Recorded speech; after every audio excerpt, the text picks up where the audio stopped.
ऐका आणि लक्ष द्या. ऐका आणि लक्ष द्या.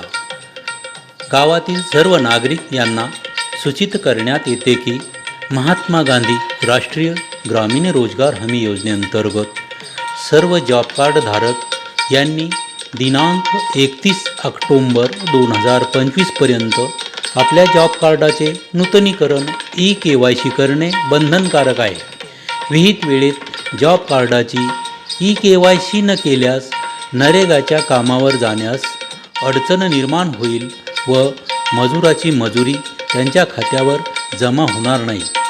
KYCसाठी आपल्या ग्रामपंचायतमध्ये ग्राम रोजगार सहाय्यक यांच्याशी संपर्क साधून दिनांक 31 ऑक्टोंबर 2025 पूर्वी आपल्या जॉब कार्डाची KYC करून घ्यावी ही सर्व ताई आणि बंधूंना विनंती.